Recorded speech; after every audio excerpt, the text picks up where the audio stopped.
अस्सलाम वालेकुम स्टूडेंट्स। इस वीडियो में मैं एक्सप्लेन कर रही हूँ absorption of fats in small intestine. Absorption of carbohydrates and proteins मैं ऑलरेडी एक्सप्लेन कर चुकी हूँ लास्ट वीडियो में। अब रह गया था सिर्फ absorption of fats. So students, fats या लिपिड्स की जो ब्रेक डाउन है उसकी जो फाइनल प्रोडक्ट है वो होती है फैटी एसिड एंड ग्लिसरॉल।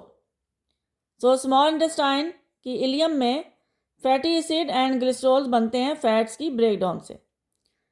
अब सबसे पहले ये fatty acid and glycerols enter होते हैं in the epithelial cells of ileum. Epithelial cells जो कि इलियम के विलाय की लाइनिंग में होते हैं, उन एपिथेलियल सेल्स में ये एंटर होंगे। Inside the epithelial cells fatty acid and glycerols are again combined to form fats, और फिर इनके साथ प्रोटीन्स को ऐड किया जाता है to form lipoproteins known as chylomicrons। Fatty acid and glycerols को कंबाइन करके फैट बनाया एपिथेलियल सेल्स के अंदर, और फिर उस फैट के साथ प्रोटीन्स को ऐड किया। अब इस फैट्स और प्रोटीन की कम्बिनेशन से जो मॉलिक्यूल बना है वो है एक लिपोप्रोटीन जिसका नाम है काइलोमाइक्रोन। लिपोप्रोटीन किसको बोलते हैं? Combination of lipids and proteins. ये लिपोप्रोटीन बन गया काइलोमाइक्रोन एपिथेलियल सेल्स के अंदर। अब यहाँ पे ये क्वेश्चन आता है कि पहले फैटी एसिड्स एंड ग्लिसरॉल्स बनाए गए फैट्स को ब्रेक करके, तो फिर एपिथेलियल सेल्स के अंदर अगेन फैट्स को क्यों बनाया है? जब दोबारा बनाना था तो पहले ब्रेक क्यों किया? तो इसका आंसर ये है कि फैटी एसिड एंड ग्लिसरॉल्स को अगेन कंबाइन किया जाता है काइलोमाइक्रोन बनाने के लिए। और काइलोमाइक्रोन बनाना क्यों ज़रूरी है? Because fatty acid and glycerols can not be transported in this form as they are insoluble in water and they are hydrophobic. So for their efficient transport they are combined with proteins to form chylomicrons. So simple answer ये है कि chylomicrons क्यों बनते हैं? Chylomicrons बनते हैं for efficient transport of fatty acid and glycerols. Then ये chylomicrons epithelial cell से निकलते हैं and they enter the lacteal of each villus. Lacteal जो कि लिम्फेटिक सिस्टम की वेसल है, हर विलस के अंदर एक लैक्टियल प्रेजेंट होती है। इस लैक्टियल ने इन काइलोमाइक्रोन्स को भेज देना है लिम्फेटिक सिस्टम के पास। फिर लिम्फेटिक सिस्टम ने इन काइलोमाइक्रोन्स को ट्रांसपोर्ट करना है। लिम्फेटिक सिस्टम के अंदर जो उसका फ्लूइड होता है लिम्फ, वो इन काइलोमाइक्रोन्स को ट्रांसपोर्ट करेगा। और फिर एक पॉइंट पे जब लिम्फेटिक सिस्टम अपना लिम्फ ड्रेन करता है इन लार्ज वेन्स, इस पॉइंट पे जब लिम्फेटिक सिस्टम अपना लिम्फ ड्रेन करेगा वेन्स के अंदर, तो साथ ही ये काइलोमाइक्रोन्स भी आ जाएंगे वेन्स के अंदर। वेन्स के अंदर आ गए मतलब ब्लड सप्लाई के अंदर आ गए।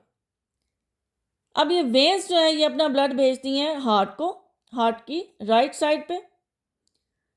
हार्ट ने फिर इस ब्लड को भेजना है लंग्स के पास फॉर ऑक्सीजनेशन। लंग्स ने वापस ब्लड को भेजना है हार्ट के पास ऑक्सीजनेट करके।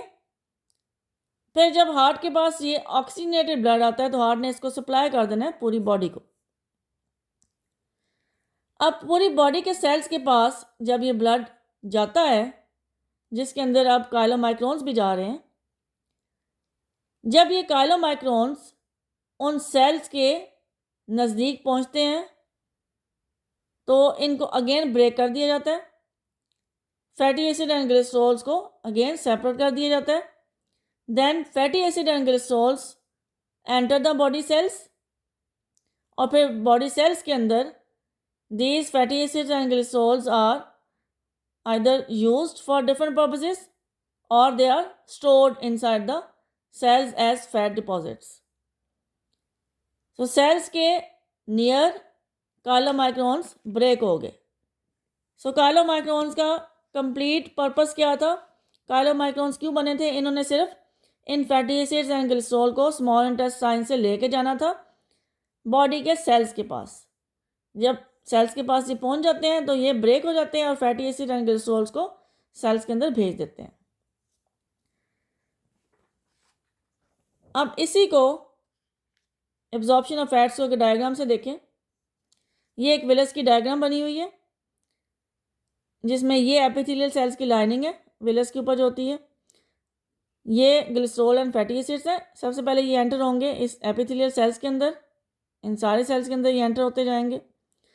सेल्स के अंदर फिर इनसे कायलम माइक्रोन्स बन जाएंगे और कायलम माइक्रोन्स यहाँ से आ जाएंगे ये लैक्टियल के अंदर। ये लैक्टियल है विलस की, लैक्टियल के अंदर आ गए ये सारे कायलम माइक्रोन्स। कायलम माइक्रोन्स किधर जाएंगे? कायलम माइक्रोन्स को लैक्टियल ने भेज देना है लिम्फेटिक सिस्टम के थ्रू ब्लड वेन्स के पास। जिस पॉइंट पे लिम्फेटिक सिस्टम ड्रेन होगा लार्ज वेन्स में, उस पॉइंट पे कायलम माइक्रोन्स भी लिम्फेटिक सिस्टम से ट्रांसफ़र हो गए ब्लड सिस्टम के पास। वेन्स ने ब्लड भेज दिया हार्ट की राइट साइड को, फिर हार्ट ने इस ब्लड को भेज दिया लंग्स के पास ऑक्सीजनेट होने के लिए। लंग्स ने ब्लड ऑक्सीजनेट करके वापस भेज दिया हार्ट को, और फिर हार्ट ने अब इस ब्लड को सप्लाई कर देना है पूरी बॉडी के सेल्स के पास, जिस ब्लड में ये कायलम माइक्रोन्स भी साथ ट्रैवल कर रहे हैं। बॉडी के सेल्स के पास जैसे ये ब्लड पहुंचेगा तो कायलम माइक्रोन्स अगेन ब्रेक हो जाएंगे ताकि फैटी एसिड एंड ग्लिसरॉल्स को फ्री किया जा सके, so that they can enter the body cells. सो इस तरह से ये फैटी एसिड्स एंड ग्लिसरॉल यहाँ से ट्रांसपोर्ट होके बॉडी के सेल्स के पास पहुँचते हैं। अब ये एब्जॉर्प्शन ऑफ फैट्स का ये जो फ्लो चार्ट है, इसको आप इन पॉइंट्स में या इस फ्लो चार्ट की फॉर्म में लिख सकते हैं। बुक में पैराग्राफ वाइज लिखा हुआ है। ये इंपॉर्टेंट क्वेश्चन है, शॉर्ट क्वेश्चन में भी सेपरेट आ सकता है समटाइम्स, और लॉन्ग क्वेश्चन में भी कंप्लीट आ सकता है absorption of carbohydrates and proteins के साथ। सो सेपरेट आए या कंबाइंड फॉर्म में आए, हमेशा आपने इसको या तो फ्लो चार्ट की फॉर्म में लिखें या फिर पॉइंट्स बना के लिखें। कभी भी इस तरह के टॉपिक को पैराग्राफ वाइज नहीं लिखना। Thank you so much.